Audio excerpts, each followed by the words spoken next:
Thanks everybody for coming out to March's Friday Live. Friday Live is FM BetterForms monthly meetup.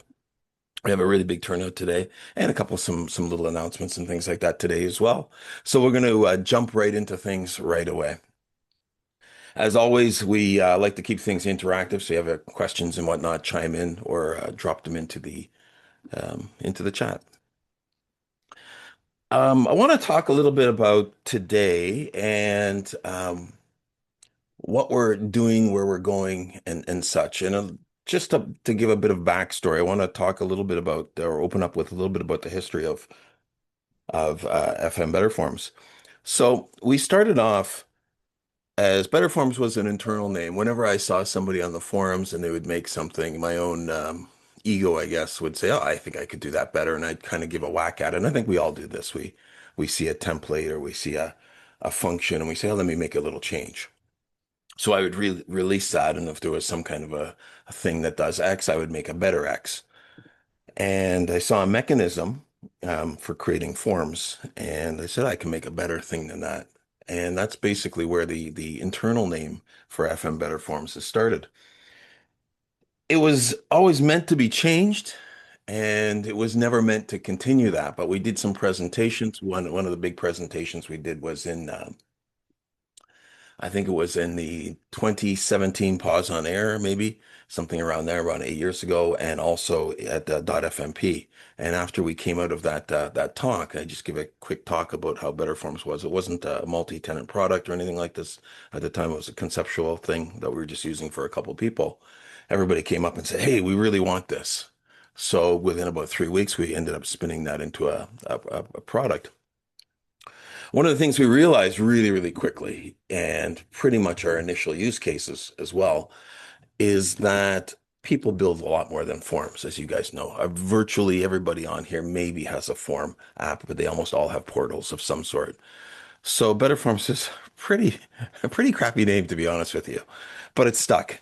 And it was always one of these things that we wanted to pivot away from because we didn't want to be known as forms. And it was a friction point, or is a friction point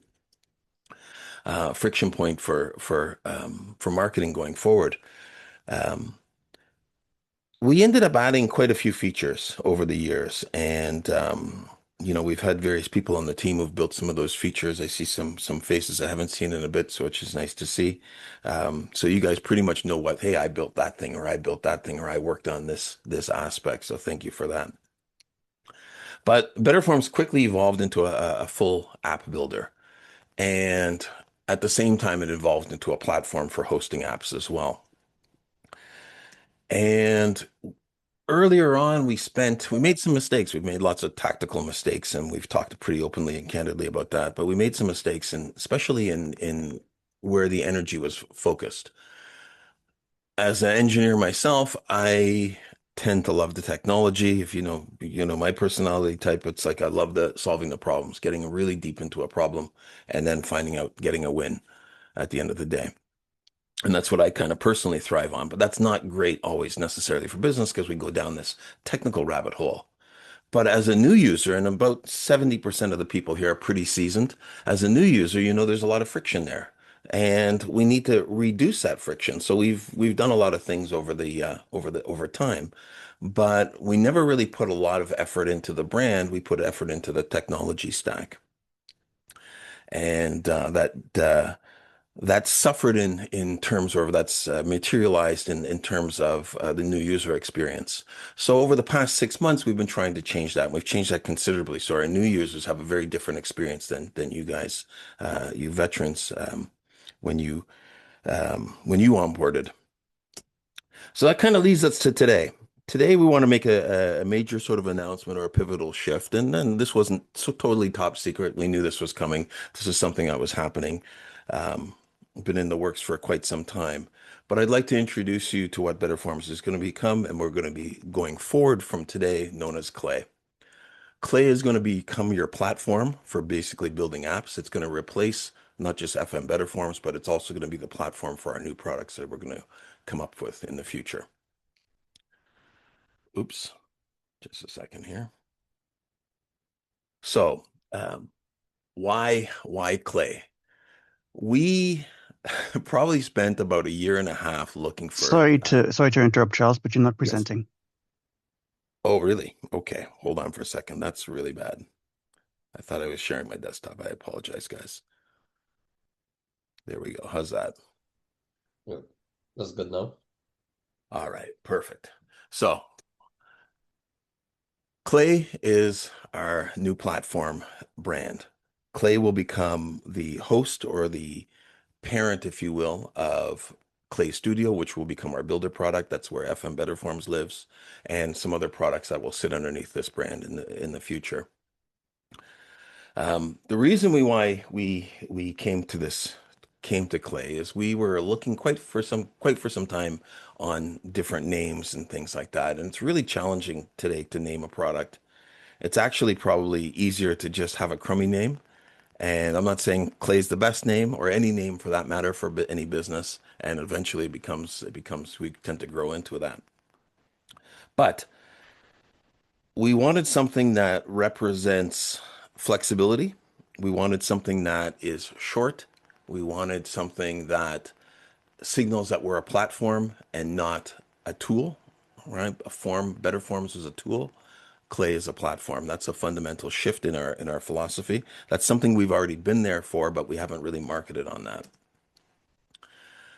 We wanted room to grow, especially beyond FileMaker, right? We're not leaving FileMaker. FileMaker is always going to be a first-class citizen of the Klai platform, but we want to have the flexibility to grow beyond that. And FM Betterforms, we're either a radio station survey feedback tool or we're a FileMaker tool, but nothing else other than that, right? So we didn't want to lose, we don't want to lose that aspect of being part of FileMaker, but at the same time, we want room to grow.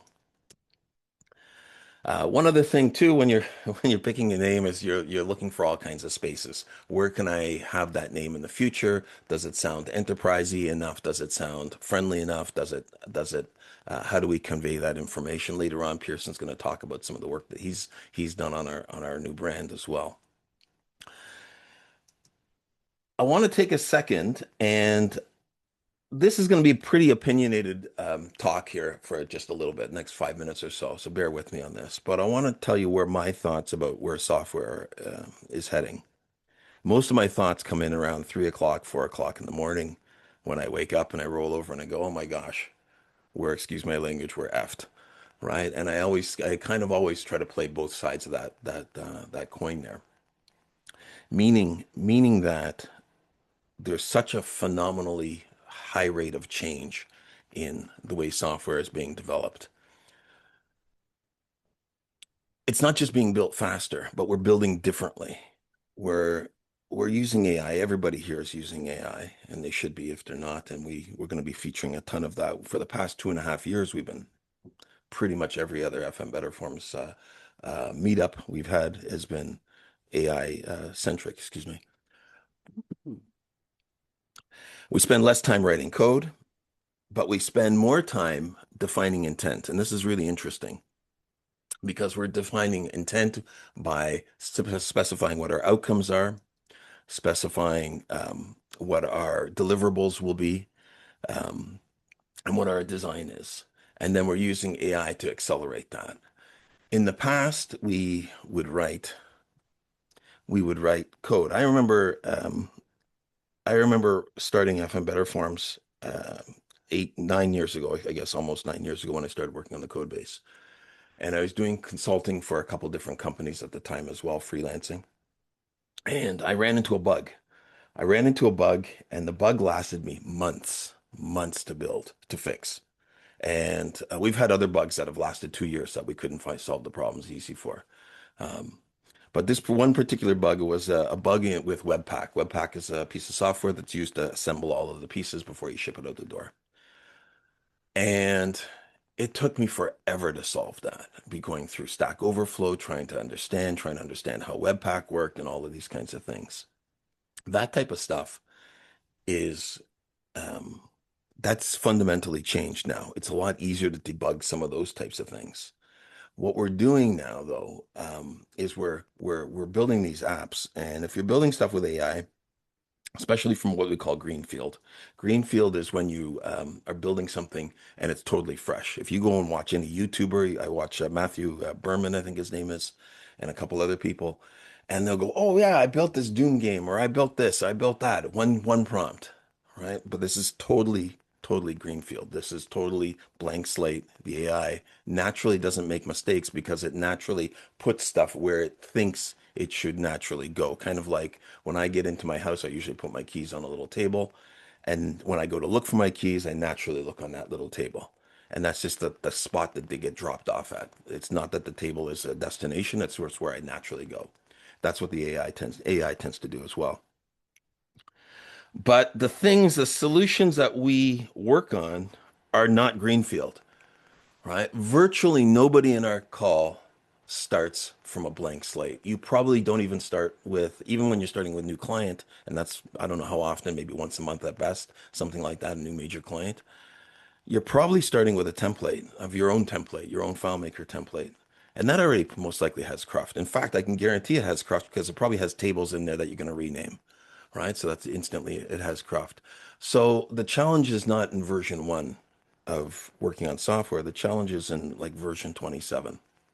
And how do we go about dialing that in, solving those kinds of problems? It's later on when things tend to break and is where we tend to scratch our heads the most. And I think we're going to still continue to see a lot of that with AI in our future. One of the things I'm noticing now is when I'm debugging software, I'm not debugging the code as much as I am the intent of the code. Meaning the code I'm saying to my AI agent or whatever it is I'm using, I'm saying to the LLM, I want this to happen, but this is happening. So that's really I'm clarifying my intent there. Um, so that's a really big difference. These are just a collection of notes here, and I'll kind of try to wrap it up and give you an idea of where I'm going with this. One of the things I've noticed, and I notice this when I get in calls as well, is and talking to some different, sort of luminaries in our industry, is AI is putting a hammer into our hands, right? But that doesn't make everybody a builder. Our job is not to put a nail on a wall and hang a picture, but our job is to build a house or a structure that's going to last. And that's something that is a fundamental difference between the people who just pure vibe code and those people are just hammers. And it's like, oh, I can hang a picture here. I can do this. I can build a doghouse. I can build a Little Rascals tree fort. I can build anything I want. But it's not the long-term structural thing. And AI doesn't do that yet. It might be able to do that in some years' time, right? But my guess is that we're always going to have some of our own knowledge. And I'm saying this sort of as a positive thing because this is a if you would have asked me a year ago, I would have had slightly different opinion on this. And I think we got to be pretty flexible there. I think our value as engineers, first of all, I think we're actually becoming engineers now. I think the people who are building systems with AI, not the vibe coders, not the ones who are just, oh, I just built this thing. It looks great, right? But I don't think they're really engineering a solution. They're not engineering. You think, what does engineering take? It takes to understand the problem really deeply, right? It takes the ability to think about, well, what happens when this thing falls down, or can it fall down? What are the unintended consequences? Looking back to a classic example is a bridge, and the bridge falls down, and all the cars and the people die on the bridge. So we have a responsibility there, and that's where the things like governance come in, reliability, control on the things that we build, and that's something that everybody in our call today has direct knowledge in because we've already been doing this. The problem with us, I think, is that we've been spending a ton of time figuring out the stupid code that goes along with that stuff. And sometimes that's fun. I like getting that big endorphin hit when I solved a bug, especially when I solved that bug that lasted me months, right? That was awesome. But I don't have time for that, right? I just can't spend months solving something anymore. I need a quicker solution because my thought process has moved that layer up. We're not in the code anymore. We're in the intent and the outcomes. We've moved up that layer. I think software that we build, Klai builds in the future has to align with that. We have to be building things that make that governance, that intent, that clarity into your software, giving the ability to see what's going on inside. So when something does break, I don't have to just reinvent it. I am the mechanic. I am the carpenter. Still, I still know how to use a tool. Doesn't mean I'm using the hammer every day, but I need to be able to go in and fix my stuff. And that's really important. And that's going to be a fundamental shift with Klai going forward and how we're stopping FM better forms and transitioning that way. Klai Studio is going to be the name of the FM better forms editor. So our domain is actually Klai.studio. And all new products going forward will be Klai something. So we have a couple things in the works, and I'm going to briefly talk about that later on. And they'll all sit underneath that same umbrella. I'm going to flip things over to Pearson now, and he's going to talk a little bit more about his design process on how he's gone and generated our logo and our type logo plate, nameplate, and so on. Awesome. Thanks, Charles. Yeah, so I want to show a little bit about a little behind the scenes of how we came to Klai as the final name and how I came up with the logo. So I'm going to share my screen now.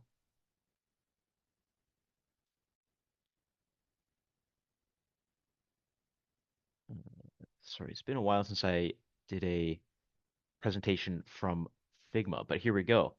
This is the making of Klai, and uh, here we go. Just close a couple of these. So I want to show kind of where we started from, which is all the way back from when we had just a bunch of names. And so a few of these were generated by human brain. A few of these were generated from AI. We were just trying to touch base on everything that we might want to communicate through the name. So we have a lot of malleability. We have kind of these future forward-thinking names like Nexora, Elevora. A lot of these names kind of are combinations of one word that means one thing and another word that means another thing that we wanted to promote. So apps, web-focused, bridging the gap uh, between a front end and a back end. But we had a lot of names. This isn't even the full list. It's just we wanted to have all our bases covered, and there was a couple that stood out at the beginning. And this list grew as time went on. So, um, a couple of these at the beginning, these just had a bit more of an emotional connection to it, I could say, because I had seen them for a while, maybe I'd gotten used to them.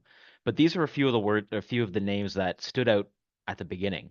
Putty, Flex One, that's a reference to the Tailwind classes, I believe, of something that can span a full width of a container, that we wanted to make it feel like it was, alive or it's, malleable. You can change things. DevBridge, Torch, WebClay, WebBridge. So starting with these, I started experimenting. This is a long time ago. I started experimenting with names and pairing them up with visuals and logos.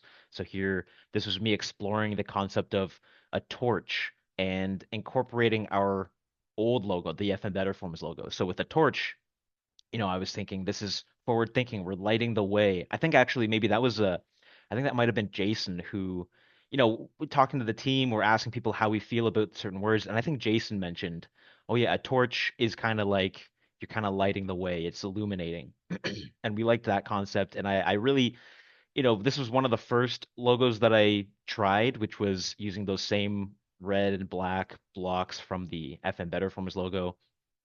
And I'll be honest, I thought I might have almost nailed it right off the beginning, right off the top. I was like, this looks like this could be the next big thing. Um, I'm glad that I continued to brainstorm and try new things.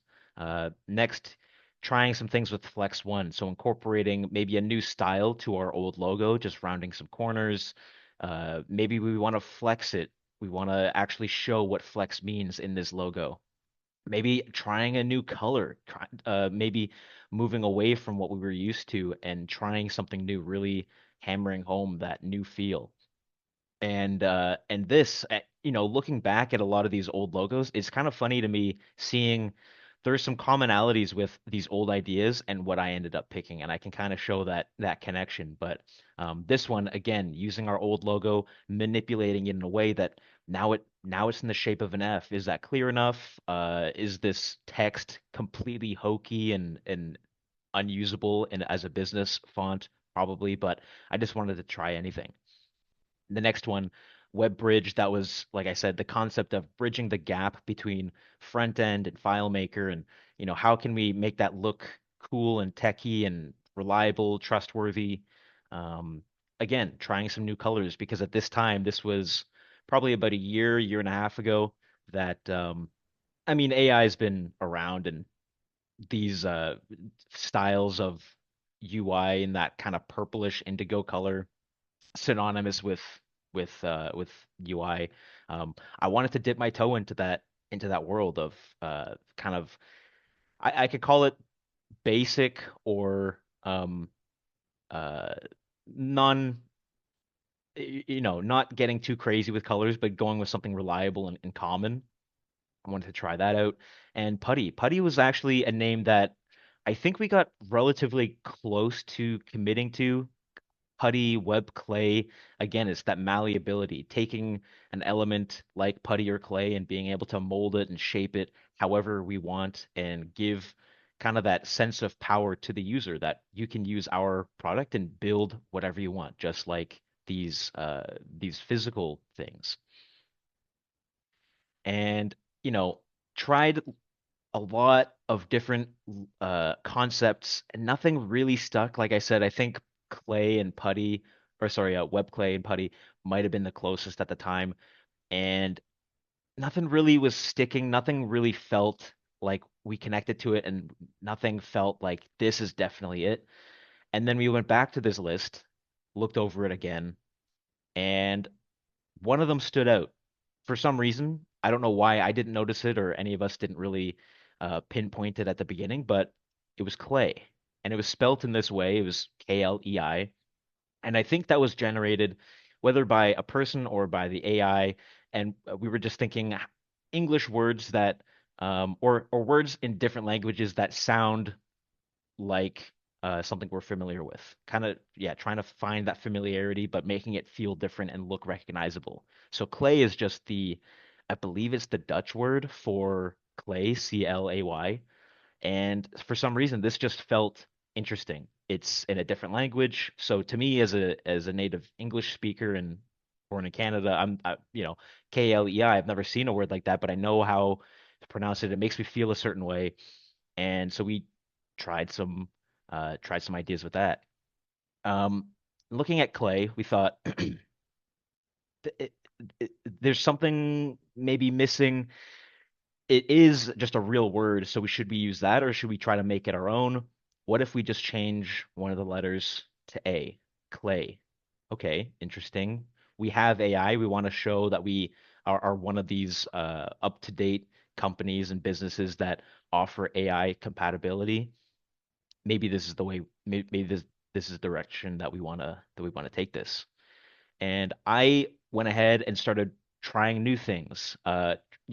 This, it had been a while getting to this point, and I was really just hoping like there's got to be something that just clicks. I really want something that sticks in people's minds and that I like. And I came up with this idea with a cursor attached to the K, and it really this was me getting attached to this particular font because I just found the cursor icon and it fit perfectly with this K. And I really wanted I wanted that to be the answer, but you can't force these things. And truthfully, when I first came up with this, I thought nailed it. Looked at it again the next day and I thought, we're not quite there yet, but we're gonna keep trying. And eventually, you kind of run out of your own ideas. And so, like any modern designer, I went to AI just for some inspiration because in my mind, I'm thinking, I'm not letting AI, or I don't want AI to take over my industry, but what is the difference between this and looking on Google for inspiration? I wasn't going to try to take any of these verbatim and say this is the logo now, but I wanted to just find more examples of what is a K, what can a K look like? I think the prompts that I used were just generate some K logos, just open-ended. I think I probably did mention malleability, um, and I think I must have said that we were thinking of the word clay, and that's why it came up with this. But I just wanted to see what it could look like. I wanted more ideas. And funnily enough, I saw this abstract prism, and I thought, oh, that's pretty cool. It's like building blocks, um, and it looks like a K. I don't know if I like exactly how it looks, but okay, this is an interesting starting point. And I tried some other stuff with the clay, and those ones just didn't look it at all. Um, but I got attached to this with this kind of it's called an isometric grid or an isometric perspective. It's just a 3D, uh, just a way of creating 3D things. It's a 3D perspective, you could say, in design. So I took this shape. I tried to recreate it in Figma. I used an isometric grid to create these shapes. And I used the same colors, used the same placement, and I was trying to figure out how can I make this feel better than what the AI produced, and how can I make it feel like it's my own. So here are the early versions, trying to learn the form of the letter K with these shapes. And next, I started using our old colors, the red and the black. Uh, again, returning to our old logo, trying to hold on to that familiarity, but creating our old logo with the shapes that were shown in the previous image. So a couple prisms, a triangle block, and eventually I'm just shifting things around, resizing, rounding corners, trying different colors, and I got to this point, which again, at the time I looked at it, I said, boom, I nailed it. This is clay now. And then sleep on it, look at it again the next day, and I'm thinking, this logo won't be scalable, meaning if I want to blow it up or shrink it down, there's too many details to show it in a really small size. Let's say as a favicon icon on your browser. If someone's on our Clay Studio and they see the top of their tab, this logo is gonna just look like just a mush of pixels. And it doesn't look like a brand logo so much as it does look like kind of like a video game graphic of some kind. It wasn't the right look, although I was happy with how it looked. It wasn't the right look. So I continued. And these were other forms deriving from this one at the top left, experimenting with corner radius, trying with or without borders, connecting them, replacing the a piece with another piece, trying to make it feel like it's techie with a cursor. But at this point, I was pretty happy with this concept of um, pieces being put together to create a shape in sort of 3D, but uh, in a flat color scheme. So there's no shadows, but I thought that if you know what it came from, you can still see the 3D element. And yeah, so I was pretty happy with this, and I moved on to what do we actually call it then? Because if I like this form for the logo, we have to pair it with the name, and we still weren't exactly sure what the name was going to be. We were undecided on the E versus the A. Do we want to add an accent? Do we want to add an underline to highlight AI or to help influence how people are going to pronounce this? And so this went through some quite a bit of user testing, user research among some of our users throughout our team, just asking. A lot of this was kind of kept secret, a bit on hush hush, so our team didn't all know exactly how this was supposed to be pronounced. So I would show this to our team or to some users and say, hey, looking at this word, I would show it one at a time. How do you pronounce this word? Just trying to gauge if this was confusing to look at or how it made people feel. If the accent is going to influence someone to pronounce it the right way or completely the wrong way. So there was a lot of testing there. And in that test, I also tried asking about what do we see when we see these shapes? Is this, does it make you feel a certain way? Does it remind you of anything? Does it look like anything? And I wanted to show it in black and white because, the colors undecided. Just wanted to show some things with, kind of stripping away uh, other elements of the logo, meaning like the color and just the form itself. What do you see? And I was trying to see if people could see the K or see 3D. Interestingly enough, a lot of people saw hexagons or is it hexagon? Yeah. Which I didn't see at all until someone pointed it out. To me, like I was so used to seeing it as 3D blocks, that's all I saw. But a lot of people were noticing, yeah, this kind of looks like a hexagon extended or a hexagon slashed in half, which I thought was cool. That's why you ask people. Next, what I showed people was just some color palettes. How do you feel? How does this make you feel? Um, and does this remind you of anything? Some people said the blue looks like Facebook. It looks like Zoom. The purple looks like AI generated um, user interfaces. It looks like the pretty common palette for SaaS programs made by AI. The blue one, it looks fun, but still business and serious. And so just trying to ask people, how do these colors make you feel when you see them? And lastly, I gave everybody the option as I finished the test to see these elements put together in a cohesive design. So in this case, it's the example of a sign-in page, and I gave them the option, you can swap through these colors to see this palette in these different designs. You can change the logo between the four that I showed as examples to see how it feels. And actually, I think that was it. I think it was the colors and the icons here.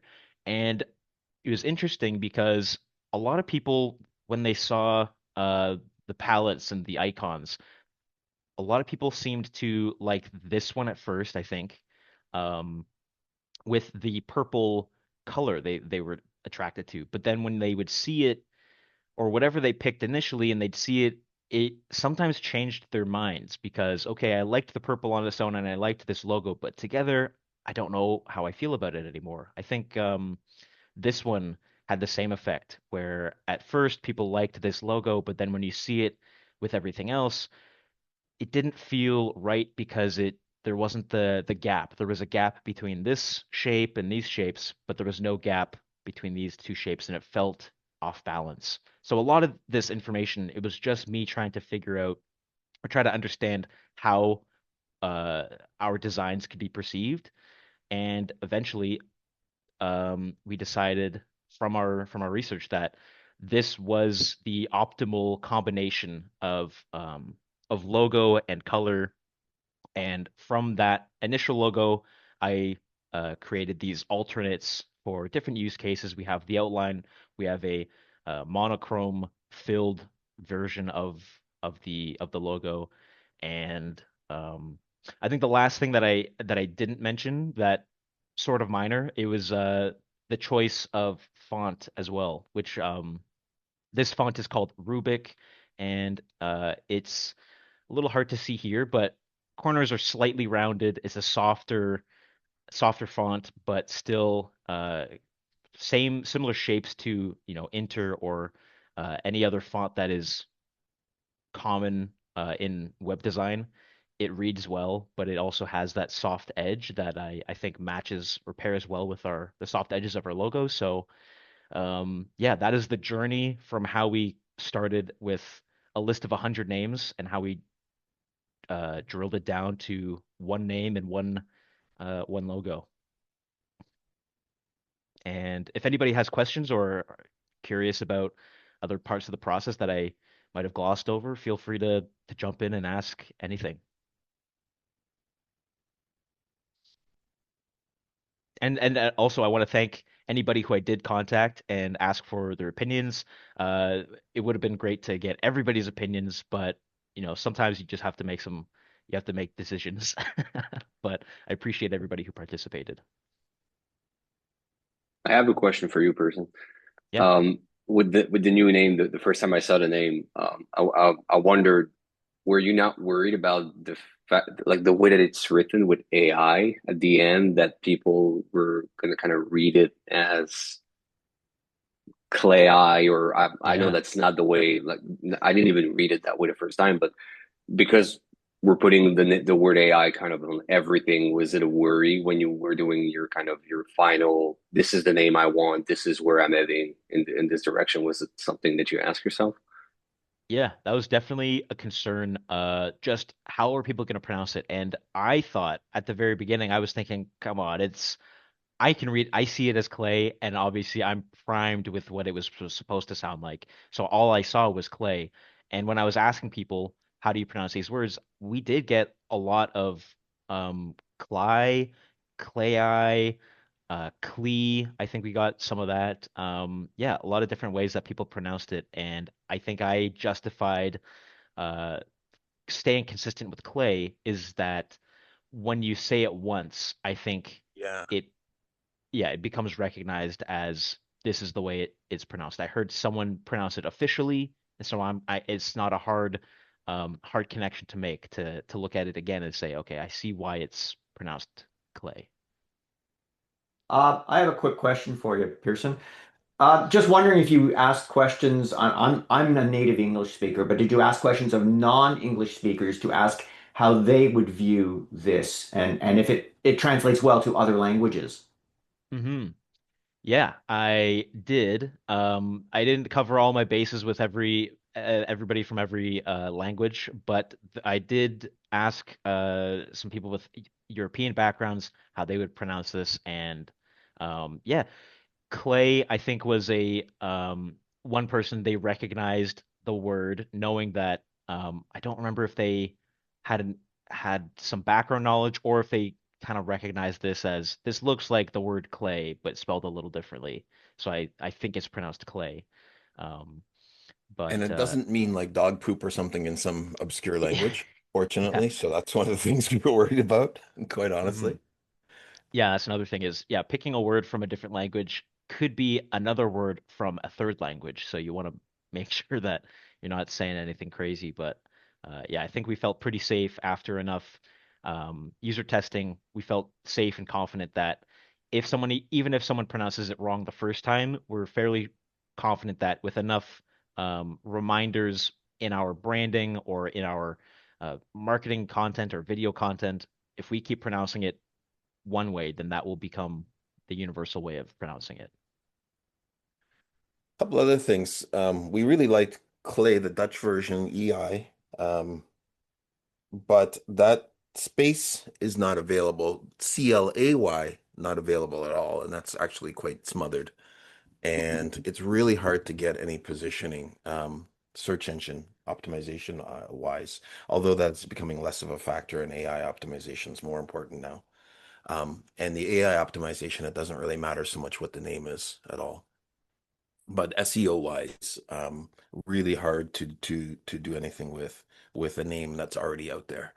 You're competing quite a bit. Yeah, but had a lot of fun doing this, working on this. It's been a real interesting experience. This is not something that because this isn't pure UX UI, which is what I'm mostly doing. This is more of the graphic design side, which I haven't really engaged with since when I was in school or doing more of that either freelance or freelance, barely freelance, or just doing a couple of fun designs on my own. But it was really fun kind of getting back into that side of graphic design and yeah, it was a really fun project to work on. I really like watching you go through the visual creative gymnastics about from changing it to being geometrically proper to being optically correct. meaning like sometimes you hang a picture on a crooked wall and the picture looks better slightly crooked, that kind of a thing. And like the riser, the back riser is the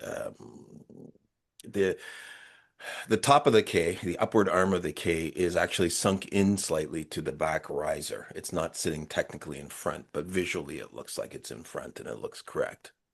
So it's actually not correct, but Hey, I I want think to this ask, is I know we'll probably get there, but could you show the final logo again?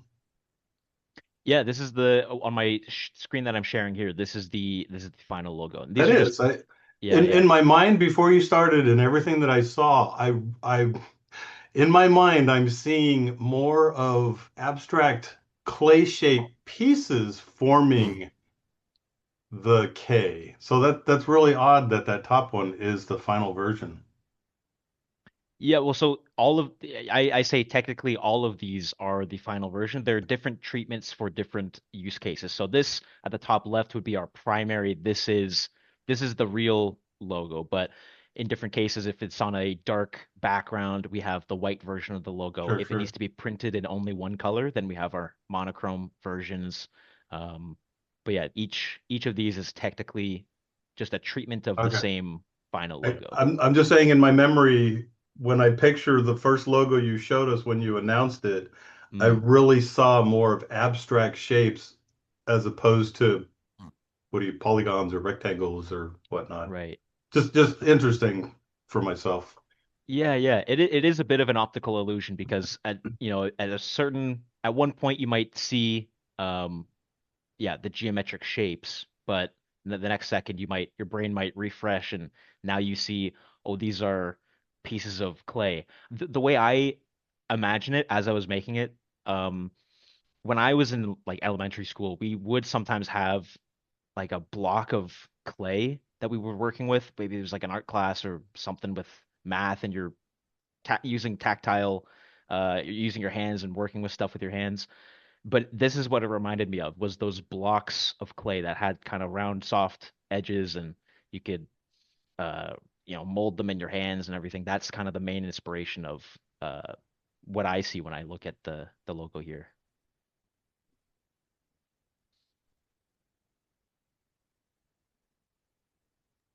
Well done, by the way. Yeah, Thank you. great job, Pearson. I have Yeah. one quick question. Mhm. Like, I see almost two different logos here. I see an open K and a closed K, and I realize it's just the outline of how it's formatting. Is there any thought to why you made it open initially to begin with? And when I say open, the bottom right is kind of pulled apart. Yeah, here with the gaps in between. Yeah. Yeah, the reason was I think actually I can kind of refer to yeah, I'll look at it from this side. So we had this version where uh, there was one piece that was removed from the others. And that was because if I put everything together, if I closed everything together, and maybe I can just show it. I'll just show it here. This is some real behind the scenes. Uh, Hmm. if I kept everything close together, then it did create this gap. So here, t this technically is, I'll call it the mathematically correct shape. So all of these blocks, they line up perfectly with the isometric grid that I built it from. That would be this. So this grid, everything is lined up perfectly. Like this edge reaches this line, which matches the edge that reaches this line. But when I put them all together and I round the edges, you get this weird gap in the middle. This is just an unavoidable gap that won't scale well. It also, as I close or as I round the corners, now this edge doesn't touch this edge, which technically it does because this is the line that I created it with. But when I curve the corner, it comes in.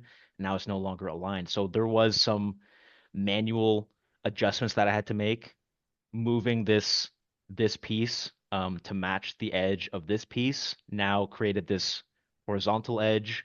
Um, if I show it here, if I bring this like to the edge here,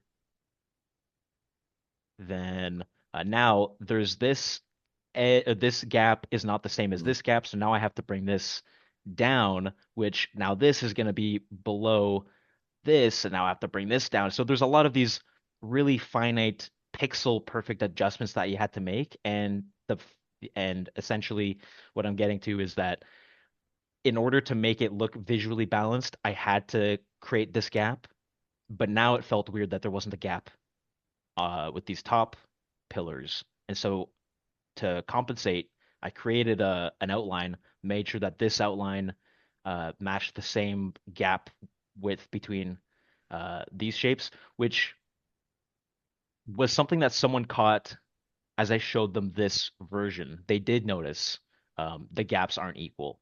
So I had to go Mhm. back and eventually I did get the gaps equal as you can see here. But yeah, it's a lot of fine tuning and trying to find the right balance. And I'm gonna sacrifice making it look like separate pieces to create this gap in order to make it feel balanced. And uh, if I reverse it, then it'll just create this also nice outlined look. I hope I hope that answered your question. I'm not sure if I did. I'd like to add that somebody with OCD, I like how my clay doesn't touch. So well done. Right? Yeah, yeah. This is Well, designed for everybody in mind, you know? yeah, Yeah, well, I really, I love the gap because to me it makes I'm feeling putting stuff together, right? Hmm. I'm yes, it gives me that feel that I'm doing something and putting pieces together. And components, pieces. yeah, exactly. And in the two middle ones, like on the left middle and the right middle, Hmm. I don't get that same feeling as I do on the top and the bottom one. Mm. Is I just think it's brilliant the way you gave that gap. I really like that. Thank you. It that makes me really happy, like getting the appreciation for the small things, like those small details that sometimes as I'm making it, I'm thinking, is anybody going to notice? Is anybody going to care? But evidently, some people do notice and they do care. Like I Mhm. said, with that one example here, someone actually pointing out, this gap diagonally and this gap horizontally, they are not equal. And I thought, I mean, I know that. I didn't think that you'd know that, but thank you for letting me know that it is noticeable. It's a good testament to user testing as well. Hmm. You take it through 10 people. And then you run it through other departments like marketing says, oh, well, we got to put that on a t-shirt for sending out in swag and it's going to be one color. So how does that going to work with the Hmm. solid one? The solid one without any lines doesn't work for screen printing. Yeah, yeah, exactly. Yeah, thank you everybody for listening to the journey of um, making clay. I'll pass it off back to you, Charles. Awesome, Pearson. I haven't seen that, so that was pretty cool. I definitely watched you go through all of the hoops, and we've been on lots of calls for the past ages there. And I think I think you got it. And if not, we can always make it look like Pac-Man. That's a Claire's joke. All right.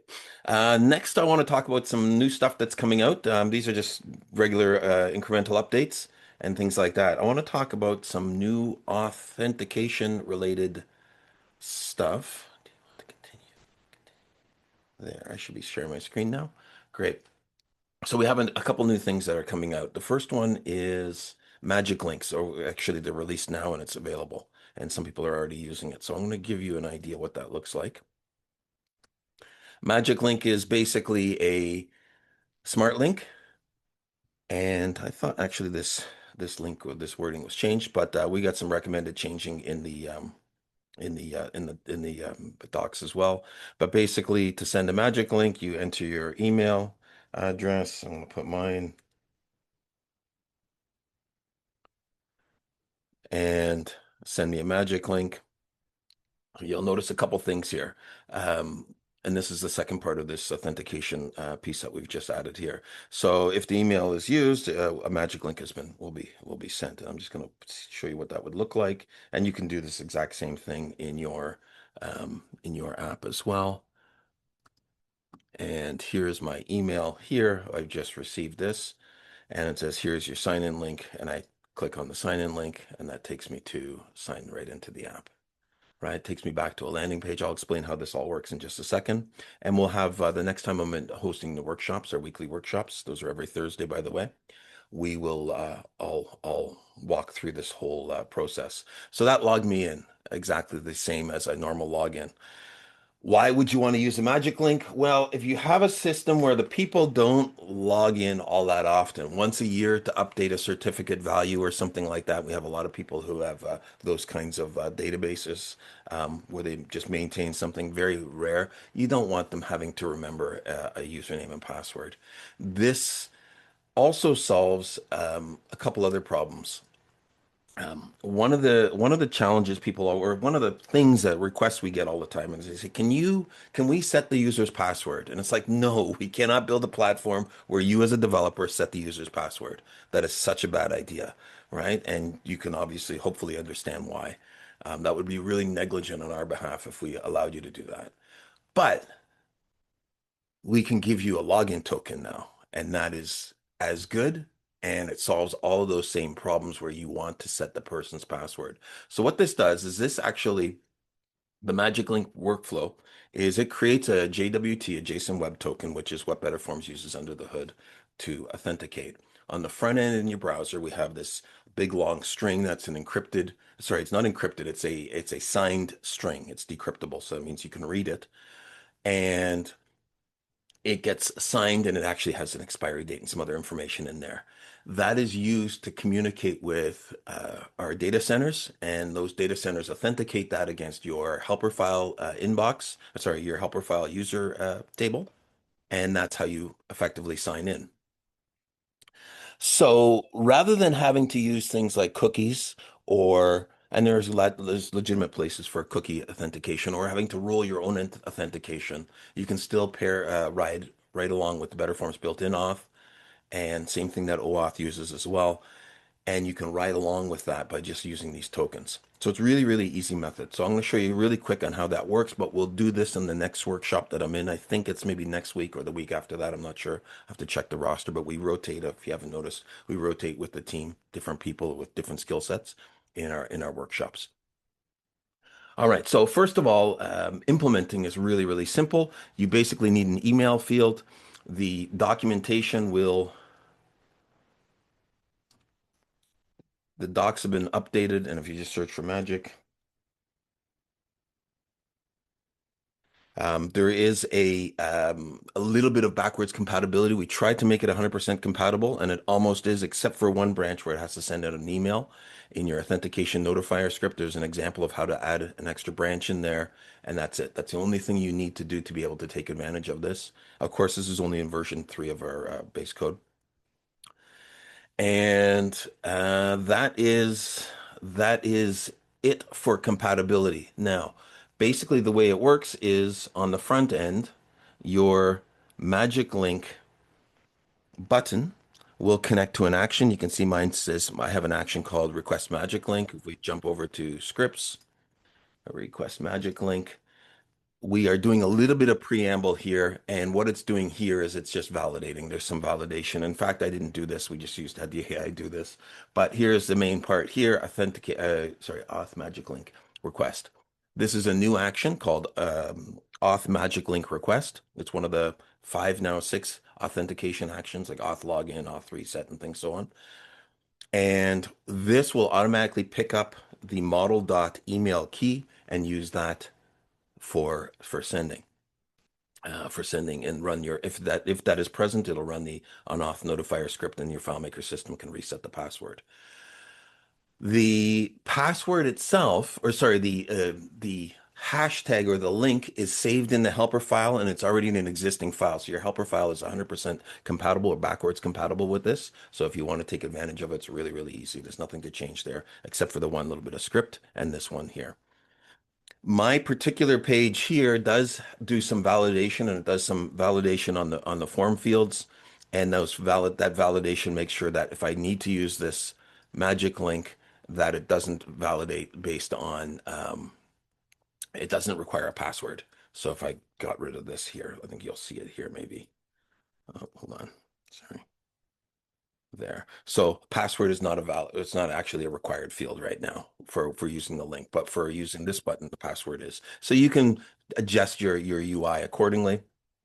Now, the second major thing that we've added, I have the dev tools turned on here, and let me just put something in here, some kind of gibberish, and I'm going to sign in with the magic link. We couldn't sign you. We couldn't sign the sign in link right now. Please try again. Okay, so I want to show you what's happening behind the scenes here.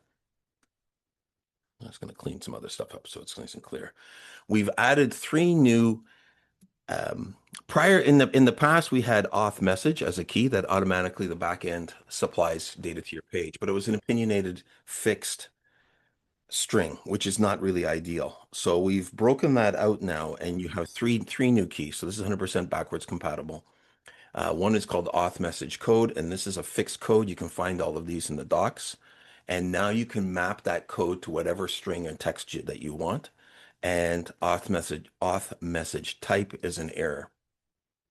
There are a couple scenarios where people build apps and they build them in such a fashion that there is no page here. There's no sign-in page. So in other words, they're running through pure JavaScript. So we've also added a new action called BF auth. I think it's get last auth error, just a get last feedback. I think it's there. BF auth. This will change to a K. It'll be backwards compatible, by the way. Auth get last feedback, and this will fetch the last error, that exact error message, if there was one. So you can still do this purely programmatically through JavaScript as well.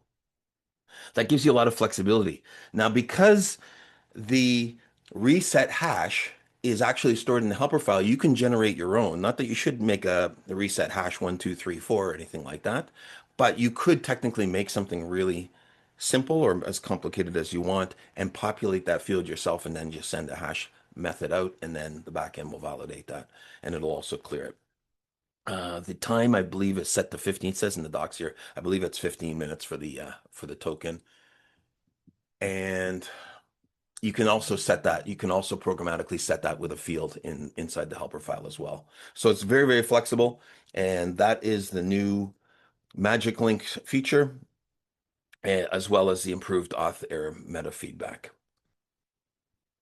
Next, we're going to jump to Linsha, and she's going to show us some new templates and components that she's been working on.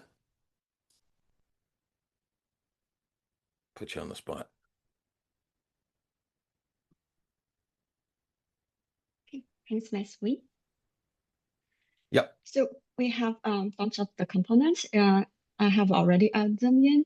So if you go to add component, you see our component gallery. We have a bunch of new components. I will show you later on my template page. We have also created several template page. If you create a new page and you see them with the detailed description, how to use them and what components you need for to use this page. Our new components, just to show sorry. Let me show you an example. So our components are a little bit detailed with the, like, for example, this one, it has the confined named action with itself. So if you are trying to, if you import this from our library, you do not need to think about how to use the library from the Google APIs, what the amount for, or how to use the how to change the actions to make the markers really work in. So everything is confined, and in the configuration, I'll show you this. For example, you probably see it's very complicated, but don't worry. Our AI system can read all of them, can read our components, how to configure it, and I can also read the documentation and description for those components, and our AI system can help you how to configure, or how to, like, if you want to change any, like, actions, your customized actions, or how to change the, like, styling. So now let me show you some new pages. So first one from our template page, this one is the purely UX designing. So we have some instruction for responsive state. So it shows the desktop preview, tablet preview, and mobile preview. It has the stress holder here, or the Tailwind CSS you can use. And also, if you import this page, you can change any colors for the buttons or change the width or the round colors. And then you can have our AI system to read this page, see this is my styling guide, and you can let our AI assistant to change any buttons or just follow this guide to create other pages. That's the basically the point of why are we creating this page. We have cars, status pages, and form inputs and hover states. Form inputs, and after importing this, you can create your own on this page. Again, this is the basic general idea. You do not need to create any more CSS styling in CS page or in the DOM header insertion. So everything on this page that will be easy to use. Okay, next one is our new modern timeline template page. So it's I show several milestones here, and you can see the filters, and you can this one you can shuffle the milestone cards, and you can add a new milestone. Show you some. And this it will also run a utility hook connect to the backend, but everything now is purely front end. You can see the new milestone is saved. Next new page. Okay, this one is our new API. Our new API component. So this component use two ways for the upload procedure. One is our proxy one. This one is pretty easy. So just drop this component onto your page and turn on the use proxy true, and everything. You can just show you this one. Oops, this one.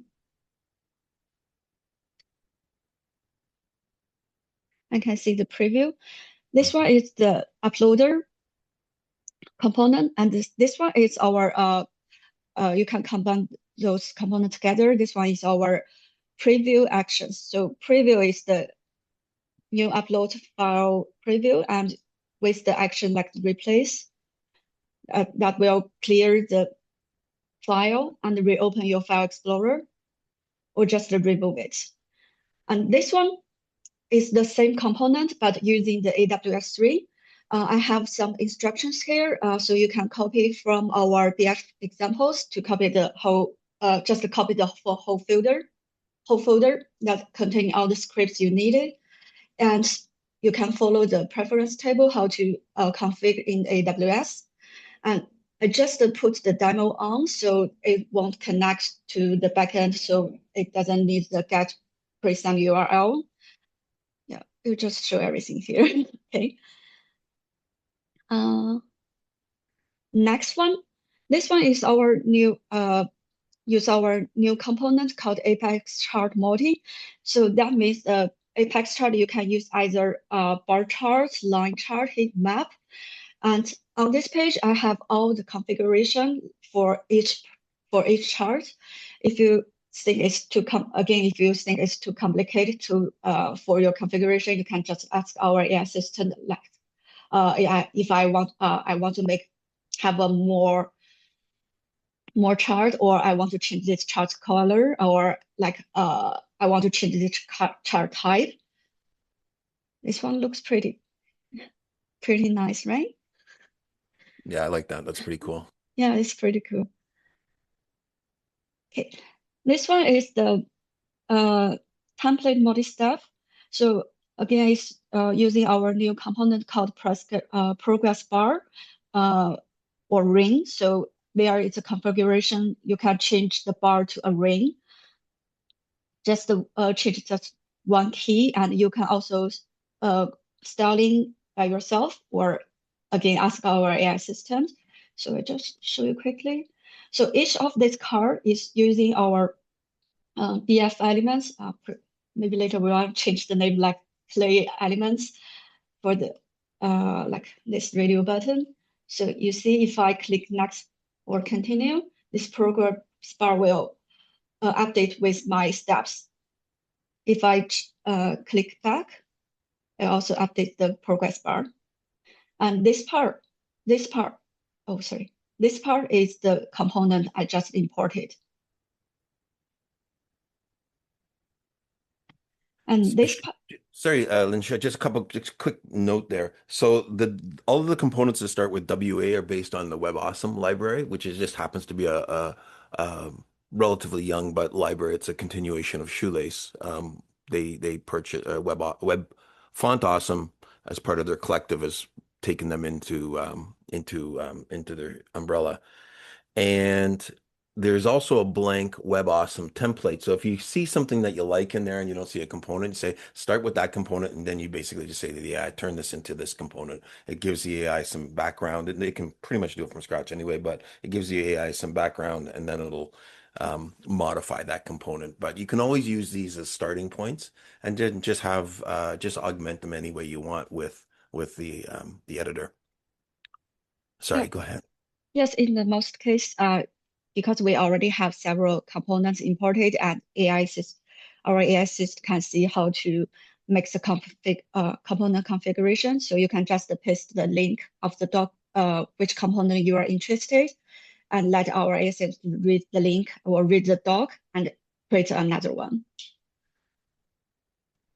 Okay, this one is the cards with our components. I call this show less or show more. So you see this page.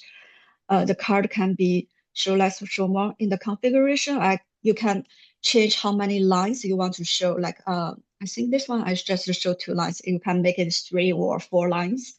It will do it has its own confined functions to calculate how if it needs to show this show less or show more button, or it's just can expand it.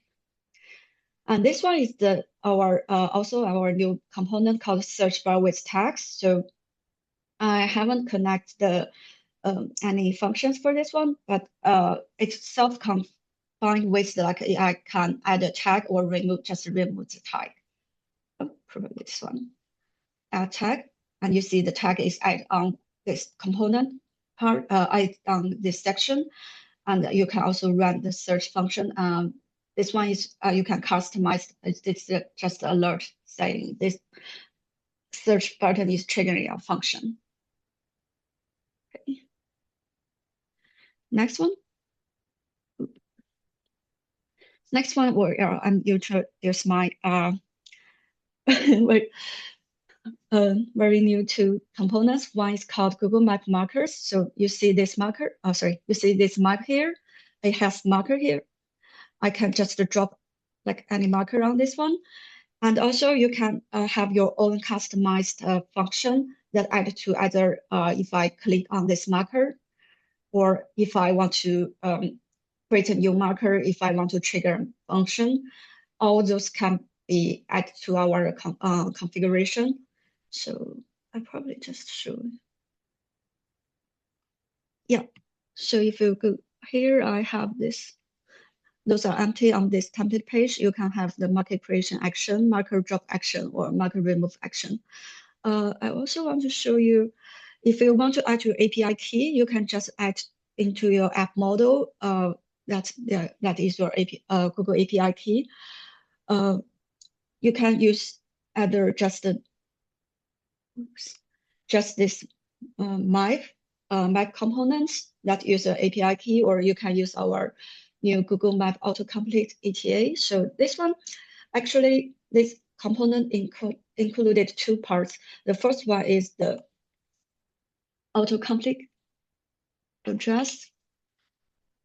And second part is the get asked time arrival. So you can have this drop down. So also this one is customized. You can just have the driving or walking, or you can have four of them.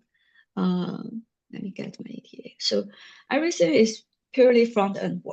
Front end it has the self-confined functions that trigger the API key and gets the calculation. What is the time? Okay, it's pretty close. Yeah, and that's all my, oh, again, and this one can be also disabled. So if you just want the autocomplete one, you can just, I think there's the, sorry.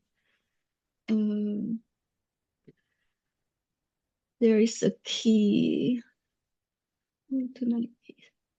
You have those, like if you want to show those summary, if you want to show the driver mode, you can just turn them off, or you can just change the styling or change any button text here.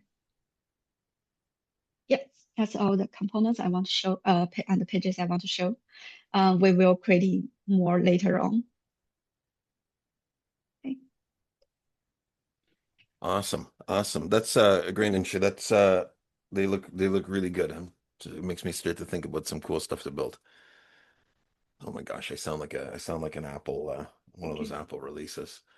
I'm going to jump back over to my screen. A couple quick questions that did come up. Alessandro had a good question. He says, "Can you use a magic link? Can you use a magic link for an SMS?" And absolutely, because instead of sending it through email, you send it through SMS.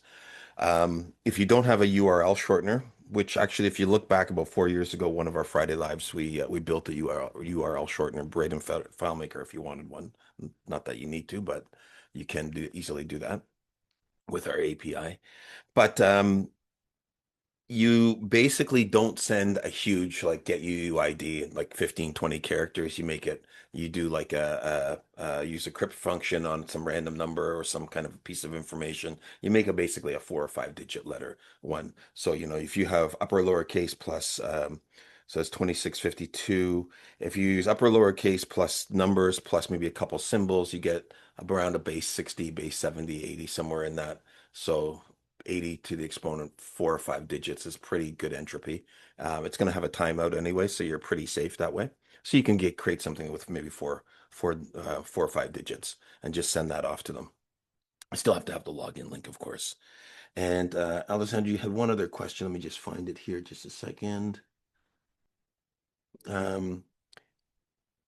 I'm not going to get too much into the SEO. I think we'll probably do that next month as a technical thing, but we have released that as a beta, and I'll just touch on that really quick for everybody if they're interested, and we'll move on from there. A couple other quick announcements here. We have a new host domain. It'll be klai.app, and that's a place for hosting your apps. So it'll be myapp.klai.app.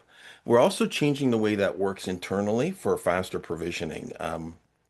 We've done a fair bit of work on our orchestration and our network, and we're continuing to do quite a bit more over this next quarter. One of the major things is just performance and efficiency and the ability to deploy new domains.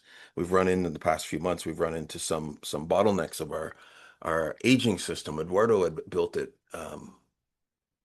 probably about 5 and change years ago when we respun our network when we moved away from Vercel, or the company that was Vercel at the time, to hosting our own networks. And that code is now aging a little bit because it's scaling out to support thousands of certificates, thousands of domains, and so on, and apps. So this is the orchestration code, not the network itself, the stuff that pushes stuff out onto the network. And so we're in the process of rewriting some of that to make it a little bit more efficient, because there are some performance related things that started to creep up.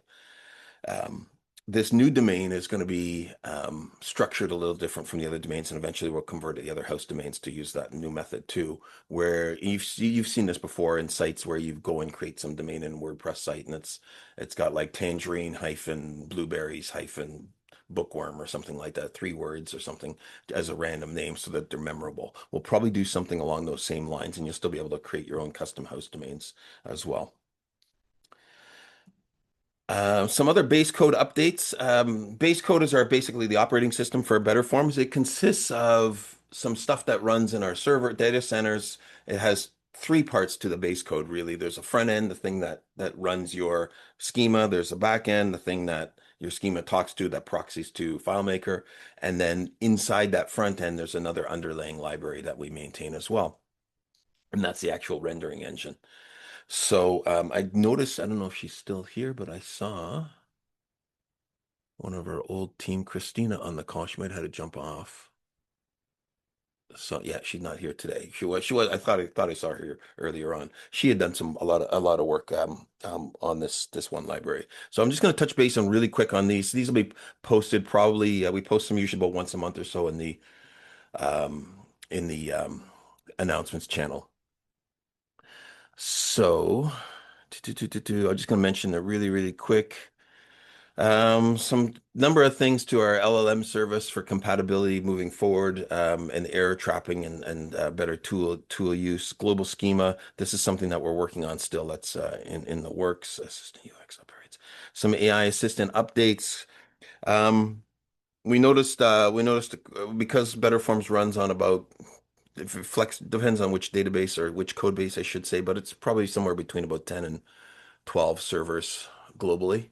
And we noticed some cross communication stuff with messages messages could potentially be dropped. So that's been fixed. Um, Server-side rendering and SEO, search engine optimization ability or visibility into apps. That means if you have an app that has a dynamic database that shows a bunch of products, will be able to search those. We'll talk a little bit more and get into a deep dive onto that. That's still in beta right now, but it is available for the general public. Let me just see if I just want to find out just the really important stuff here. We've done a little bit of hardening of our continuous deployment and integration pipeline. You'll see some integrations typically happen not only with our docs, you'll see stuff come out automatically into Slack, but as we bump out base code versions, and you can see the base code version within your inbox. And you'll see that get incremented quite a bit. If you're ever looking for what's changed, you can find a change log in that. And deep down in the innards of BetterForms, sorry, Clay, we that's $5 for the team, I think. We made some changes to a few things. There's a date time picker that had some layout issues that have been fixed. And if you do see any of these kinds of things, artifacts, mention them to us, mention them to our team. We have a pretty fast turnaround now for this. Like for example, because we've changed some internal architecture.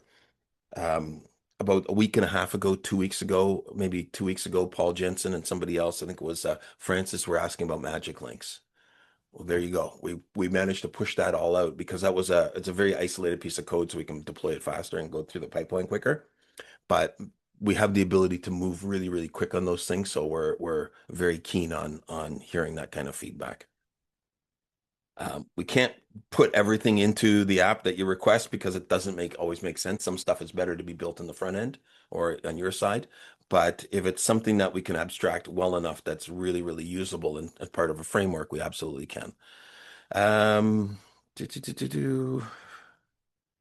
Oh, text area. This is kind of interesting. Text areas can now auto resize. There's a key called um, max height, and it'll automatically resize. In the past, and this is something that's a browser limitation, you always had to have this deep JavaScript to every time you're using a text area to have the text area grow. Otherwise, it just scrolls inside. Text area is a multi-line input box, so that's a different one there too. Um, Field iterations, that one's just in beta there. So that's it for those initial some updates there. I want to mention a couple other things, and then let me just quickly see where I am. Okay. I want to mention a couple other things. We are going through some pricing adjustments. We changed our pricing plan, I think about a year ago or so, and all new users are on that new plan, but we've grandfathered out everybody else until we've changed our back end. We've pretty much got all the code changed and everything done there to be able to change the way our structuring of our pricing works. It was organization centric. It's going to change to app centric. The price per app goes down, but if you have 100 apps, that would effectively go up. What we're going to do is we have a very, very generous. We used to have a test drive plan that had like 2 pages. Our citizen plan is almost the same as our test drive plan now. It's going to be anyway. And we changed this. So a lot of your apps will be able to run for free. Where we'll monetize is when you have multiple environments, multiple servers, and certain features, right? This way we give a super, super free, generous tier, free plan tier, which probably some of your apps, I don't know call them junk apps, but your miscellaneous apps that you have built in your account will probably all sit underneath there. So your accounts shouldn't be rocked too much. This is going to allow us to price more fairly for basically for usage. That helps a few things. Mainly, it helps us engineer and continue to provide new things, um, not just maintaining of the network. We will be pushing out. Madalena will probably be sending. She's got all the communications pretty much ready to go, and everything else is done. And she'll be doing that over the next 2 weeks. Pricing won't change in 2 weeks. There's a grandfathering period, but that's when we'll announce the actual time. I think it's 60 or 90 days or something like that. And you'll be able to inspect everything in your in the new admin panel as well. Um, Alessandro, you just mentioned a feature. We do have it on our feature list. He asked about a function to create folders and have order inside pages. Absolutely agree. And it's on our feature list. I'm just going to mention really quick how we go about deciding what we're working on. I think I might have mentioned this before, but I think it might be good. We we used to have a public roadmap page, and the new page will become a new public roadmap as well. All right. So we take into account every time somebody puts something into Slack and they say, and I'll say noted as a feature, or somebody will. And we look at that. Doesn't mean we're instantly do anything with it, but we bring it in and we get it ready for triaging. And that triaging works in a few states. We start off with no status. That's just stuff that we've come up with and we want to make a note of and not forget.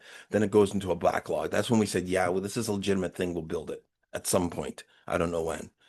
Added to the roadmap means that it's been tasked to somebody and they're going to start actually physically working on it. In progress, we're actually working on that particular feature and completed. So actually this one here is moved over here. There we go. So what do we do to look at something like that? I think you mentioned a feature called, what was it? List view, form list, something like list view. Gallery, here it is. So it's approved as a feature. This is the ability to have a list of your apps. Here's our research from it, and here is a reference that somebody supplied us and said, "Hey, could we do this?" So we took that. That was probably a post in Slack, and we've taken that. Then what we do is we score that thing, right? We say, "Okay, what is the customer impact 1 through 5?" And you can do this with your own apps as well, but it may not be necessary. You may just want to go by on a whim. So the way this RICE system works is it talks about the reach. If we add a feature like Magic Link, how many people in the community will that affect? Right? What is the impact that that's going to make? Is it going to like suddenly be a game changer, or it's like, okay, that's a nice feature, right? What is the confidence level? How well do we feel that they're going to be able to make that take advantage of this, or how well do we believe that? Like nobody's ever asked about it, nobody's ever talked about it. The confidence level is low. Everybody asks something about it every day. Confidence level is high. And then finally, what is the effort? And it's a product of those things. Reach times impact times confidence divided by the effort. That's how we scale that stuff.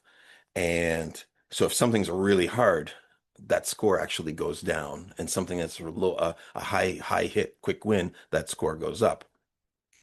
So if you look at some things here, the feature that Alessandra just asked, it has a score of 24. And actually, if I clear this filter here, it's probably fairly high on the list. Yeah, it's about the third highest on the list. So there's a high probability, unless something else comes and displaces it, that in the next month or two, that feature will get built, right?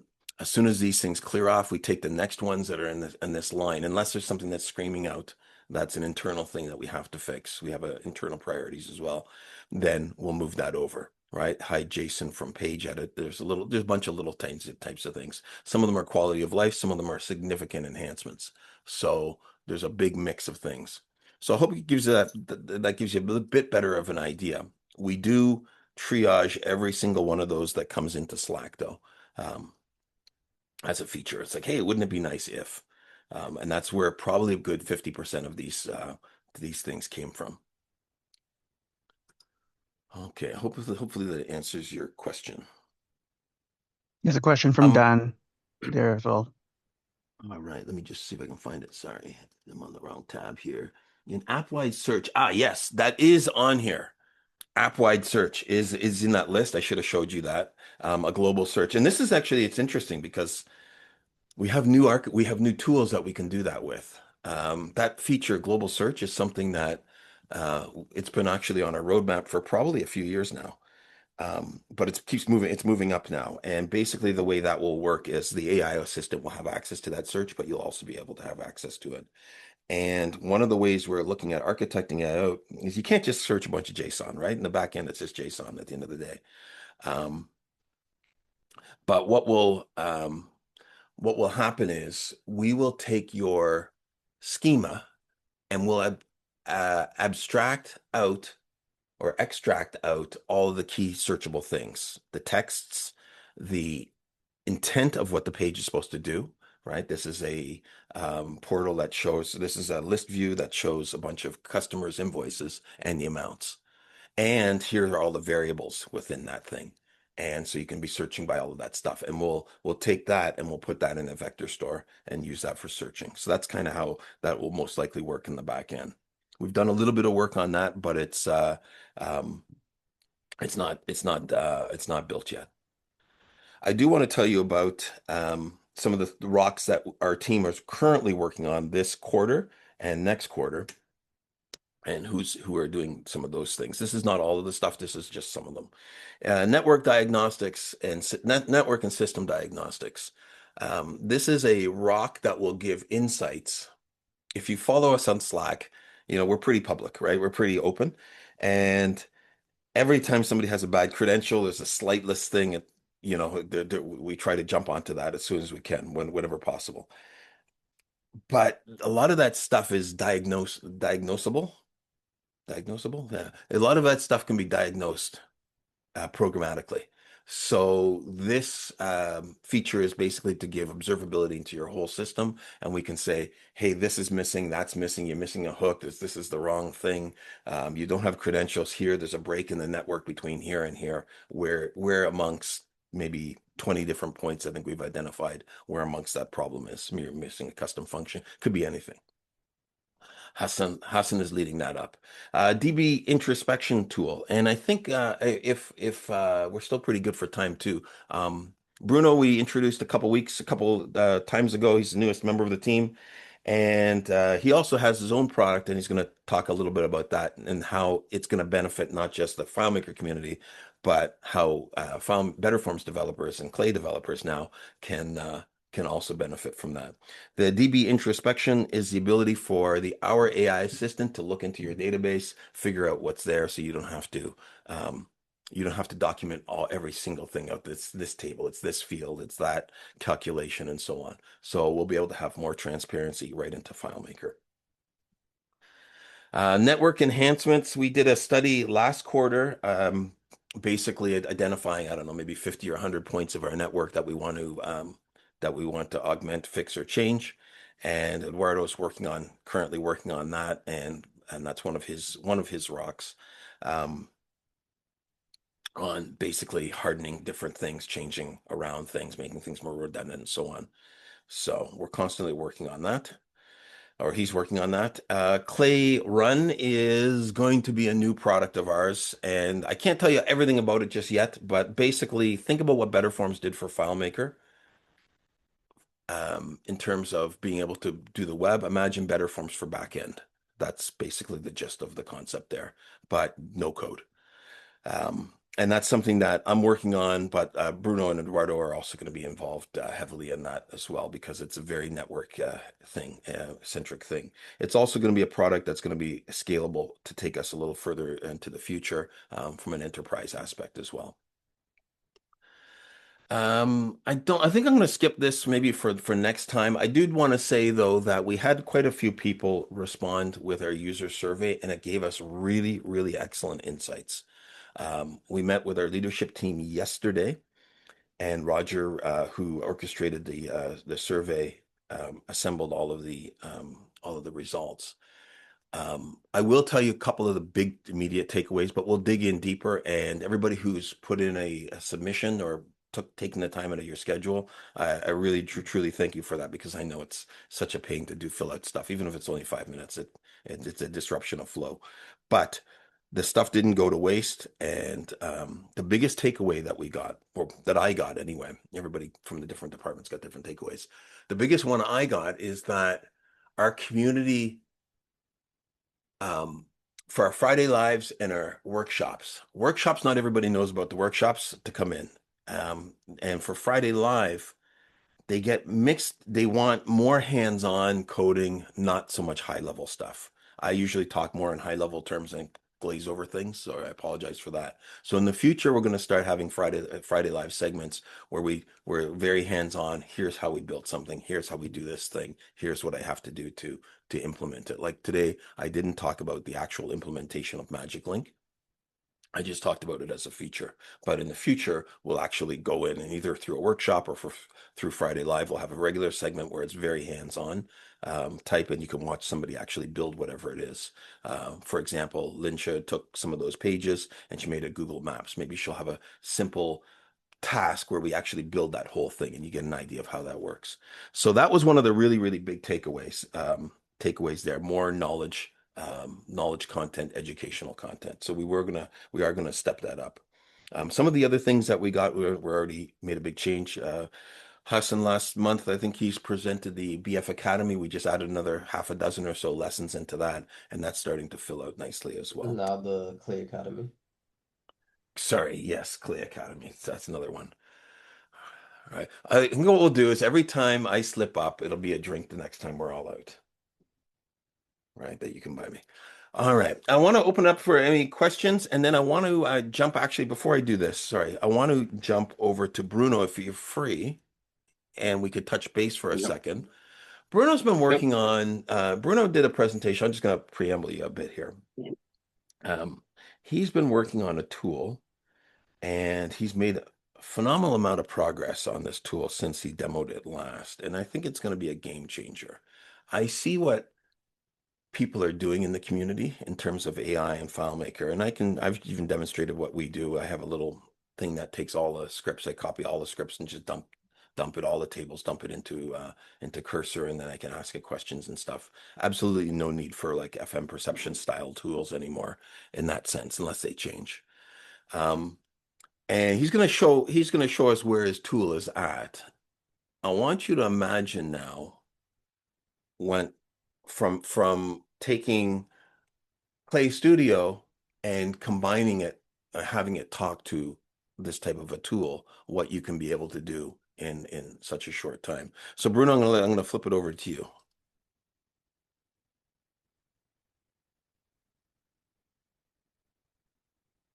I'll be showing it to people, so it's probably not going to work. So bear with me.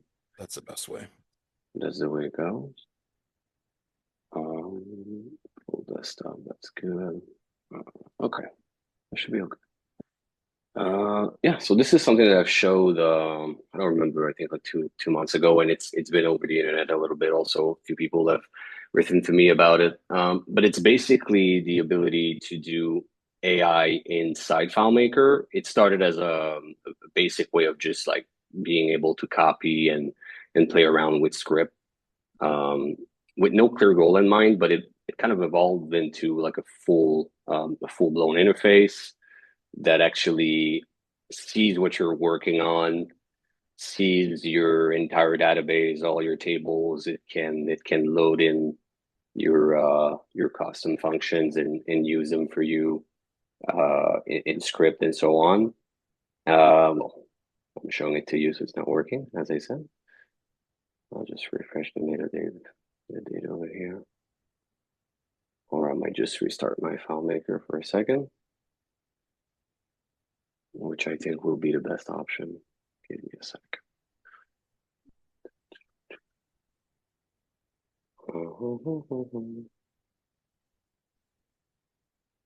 And then I'll take just a local database because it's going to be better and faster.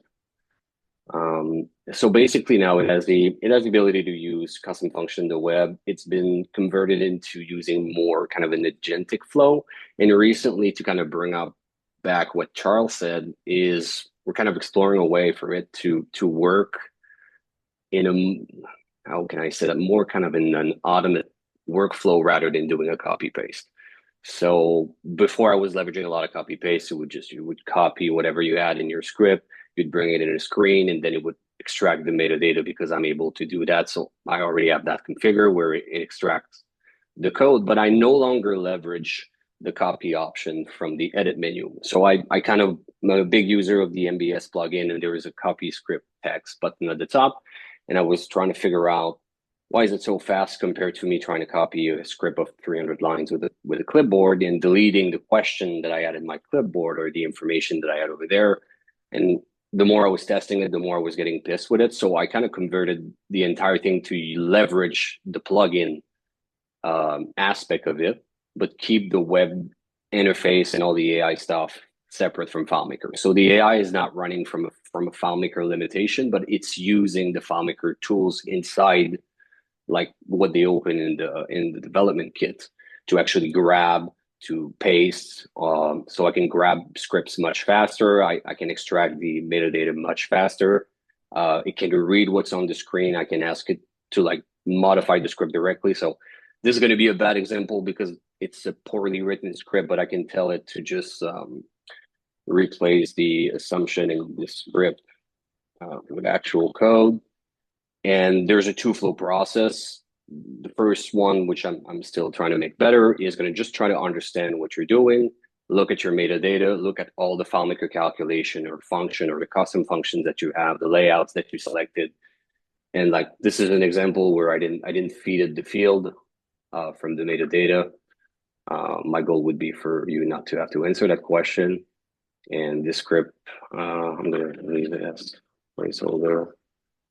And it's not gonna generate. So see, that's kind of an example, or the bad example, should I say, of generation. I'm gonna take list,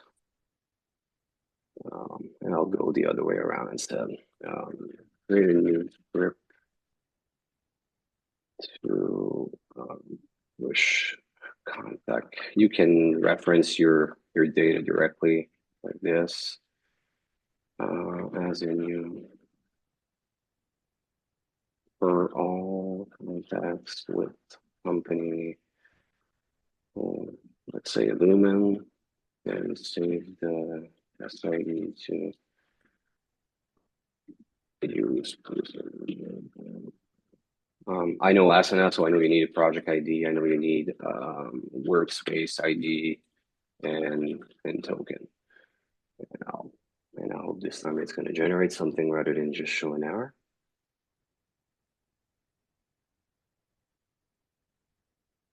And I'll let it do the work. Yeah, of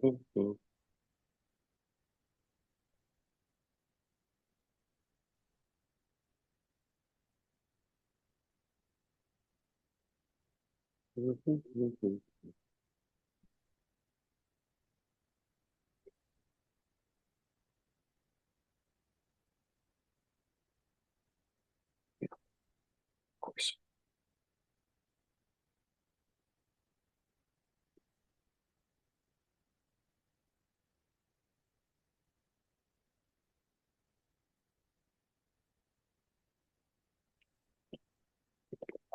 So it kind of returned a new script there. It tried twice to return. You have a preview, which is, to be honest, quite useless in the sense that it's right now it's mostly for me to look at the XML, but it can just generate an entire script like this. Usually it doesn't fail in between, so it's much faster, but it added everything. It's performing the fine. It's performing all the curls. I don't have to go ahead and read any documentation. I don't have anything to do. It just dumbed the script. And then the thing that I recently added, which kind of generated most of my problems is that there's now a context memory that's being created as you work. So the more you work on a single file, and this is a per file memory, the more that you work with the AI on the project, the more it learns about it. So the way that the scripts are done, if like when you grab a script, there is always comments at the top.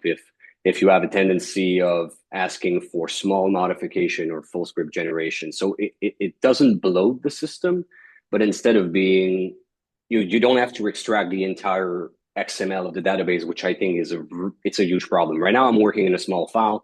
It doesn't matter, but the reality of FileMaker developer, and I think most of you can agree, is if you work on existing system and you're trying to modify things, every time you update a script, you do not want to have to parse everything over to be able to generate a correct script. So having something that learns with you and kind of understand, and if you create a new table, which you can do with the AI. So let's say right now I only have a contact address and things, I could like go to a data mode and just ask the system.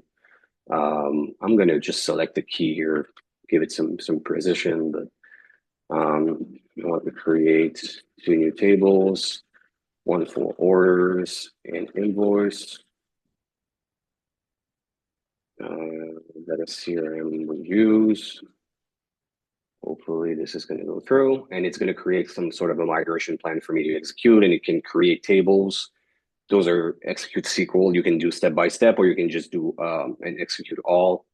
And then you'd go into your schema and you'd have a beautiful order, full ready table, invoice table. So let's say you're trying to kind of build, which is something I'm trying to build right now, it's just a quick Asana integration, and you don't want to have to manually just go look at the web, trying to find the documentation. You could leverage the web mode and just ask it, well, list me the basic field that I need to do X, Y, Z, generate all the tables are there. And the minute they're created, I can use them in my AI, I can reference them in there, and the memory of the project also gets better with that knowledge. And then you can just go ahead and generate new scripts with it. Another thing I'm going to try to do here now, since I have an actual script, I might have to close this because it's stuck on grabbing, which is weird.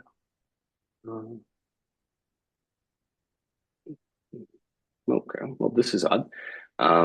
It can also understand multi-script, so that's what I kind of wanted to show you. If you have multi-tab open in FileMaker, is complicated, but if you have multiple tab open, you see how it navigated throughout everything. You can just parse all tabs like this, and now the segment of modifying each script individually is still lagging a little bit, but the idea is just that you can give it context and ask for changes without having to explain yourself. So if you have a script running inside another script and you need to, the example I'm trying to work right now is if I'm trying to modify a parameter before I call a script, I want to be able to go into that other script, gather that parameter, and set it for me. I want to automate a lot of the boring part of recreating the JSON array, passing it over. Or if you're just running another script and you're gathering the result and doing something over there, I want to avoid having to re-explain myself all the time, while not having to, again, export an entire DDR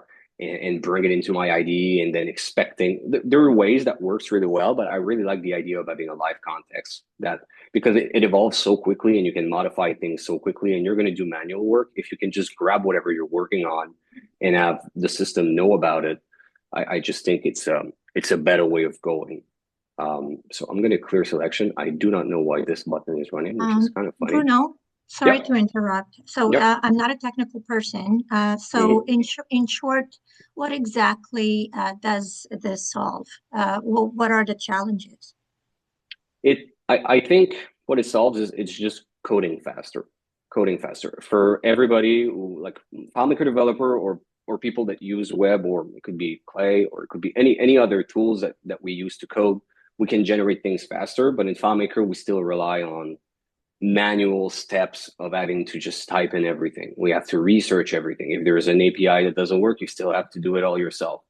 And the other thing, for people that use AI to do FileMaker with the copy-paste method, which has been around for a long time, it's unreliable and imprecise sometimes. So you have to re-explain all your context. You have to re-explain what the database is about. You have to tell it that, well, you cannot formulate a calculation that way because it's not going to be supported by FileMaker because of XYZ rule.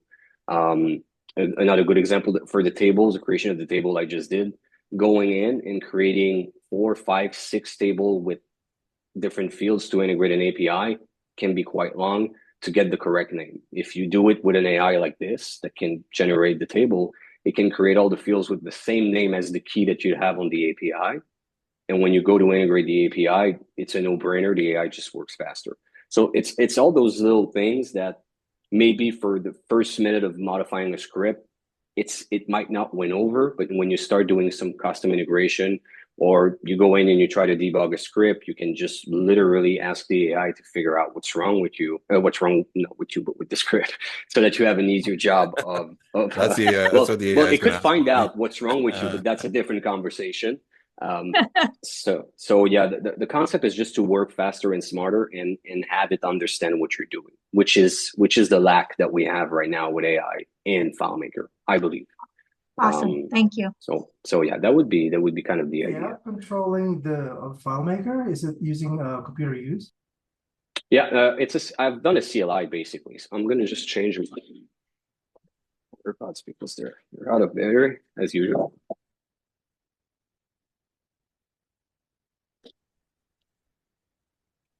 All right, I think that works. And this is something that relates more to kind of what Charles brought up, is something that we want to try to bring into the backend agent of Klai is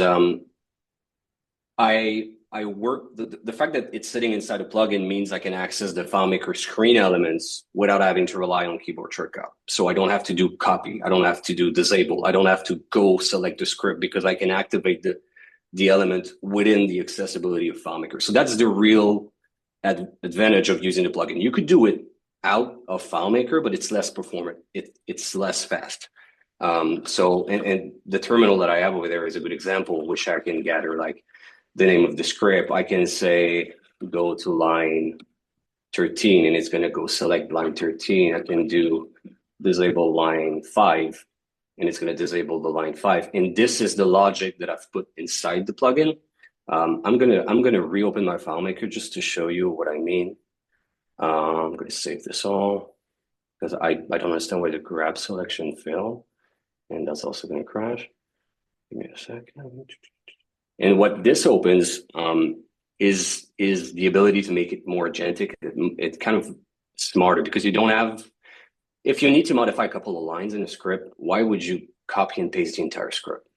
You don't need to do that. And that's kind of another thing that it does, is it's going to try to figure out what you're trying to modify. And you can also select like a specific line and update your selection, and it's going to know which line you grab.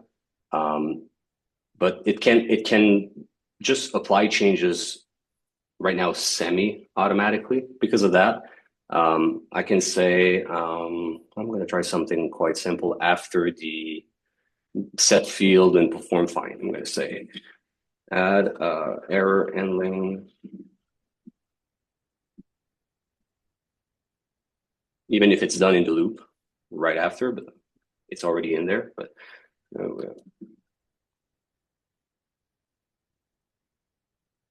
and what this is going to do, it works better if you already select kind of it. But my goal is to make it more like smart and trying to figure out what you want, which line should I target, and what kind of patch should I do. And it can go ahead and go select the right line, disable the right line.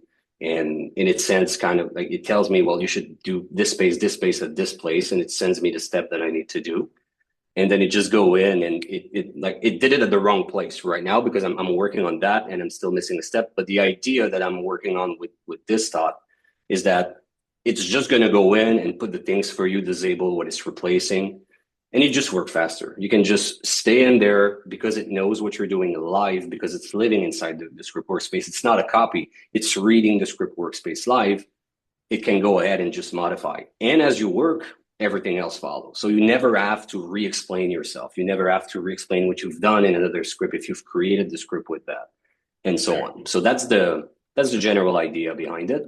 And that CLI part, it was a test I was doing, but the next goal would be to kind of leveraging those plugin functions to put them into another use so that we can actually maybe create some more stuff automatically.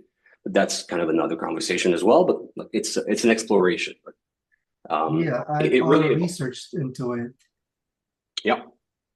So Bruno, this Genie AI, it's your Yeah, application. You built this, and it yeah. will become a plugin for you'll make it available. Yeah, exactly. It's a plugin. You drop it in the plugin folder of FileMaker. It loads up this interface, and it can just do it. It's able to generate scripts from scratch. It's able do some query of data. You can ask it to debug script. It knows FileMaker, and it also knows how to properly set up things. So if it does an insert from URL, you don't have to worry. It knows that it has to check for errors. It knows how to evaluate. So there's a lot of logic into it. It's not just dumping like steps that are FileMaker. It understands what it's doing as well. And right now the remaining bug are mostly like it's grabbing the wrong thing in the interface. So there's some step missing. And this is the hard testing I'm doing, working live task with it. And the fact right now I've done a little bit this morning, but I've noticed that bug where it selects the wrong line. But refactoring, like let's say you have a 200 line script and you have blocks that you want to disable and replace with something else. It's just amazing to click apply and see it navigate the screen and just do the work.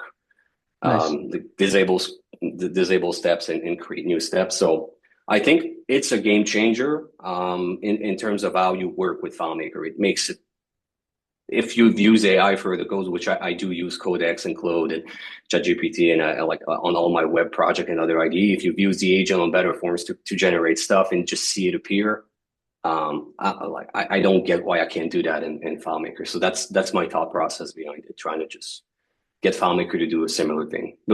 Like focusing on script and database for now. I'm not putting energy on layouts. So this thing might be able to delete all of my old scripts that I'm not using that I don't even remember. For now, I don't let it delete anything because it's dangerous. At least rename it. At least rename it. You know. There is almost the limit right now is just making like every single part really efficient. Coding, generating good script like this, it's solid. It's amazing to see it generate script from scratch and they're accurate. That's no longer an issue. It was an issue a couple of weeks ago. I've went through that. That's good.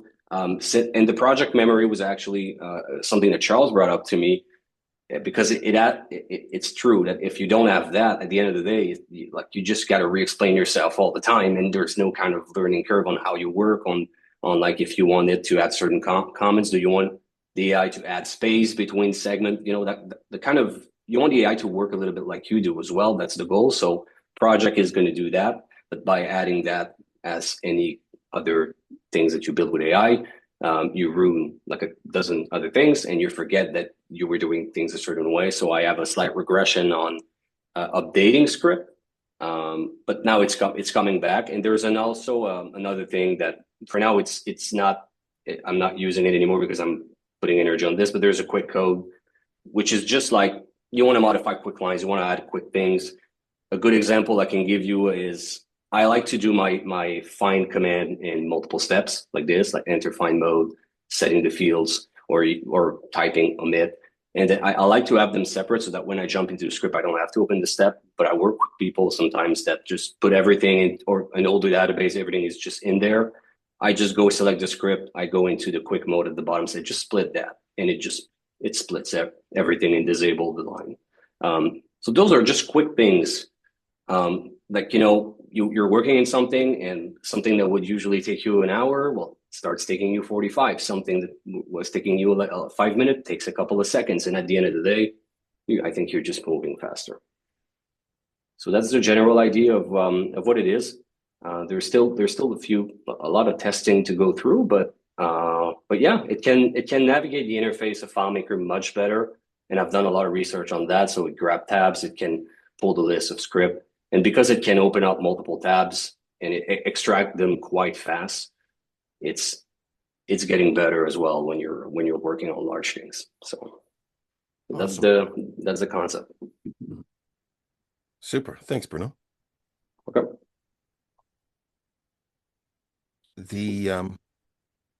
Bruno just touched on it there. The idea of remembering stuff in your app. This is actually a project that we're working on, and in Better Clay. Oh boy, oh boy, oh boy. And basically, the gist there is as you learn about a system and the nuances, the intent is a real key word. And you're starting to hear the AI community talk about the concept of intent. You'll hear a lot more about that. Um, Jeroen actually was the first one that we had this discussion with. Learn about the intent of a system, and then you can do so much more of what you can infer what the outcome is supposed to be there. Gonna jump back to if we have any questions and answers, Q&A section here, and then we'll finish up with a draw. All right, if you do have questions, just feel free to post them in Slack, or sorry, in the chat.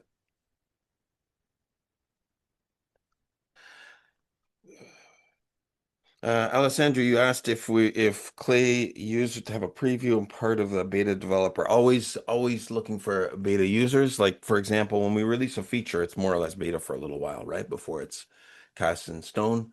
The definition of beta is that something might change. Not usually. You usually put a fair bit of thought into what the API of something will be, um, and make sure that we don't paint ourselves into a corner with that right from version one. But there are times that there's technical things that have to change. So if we do that, they're usually small changes.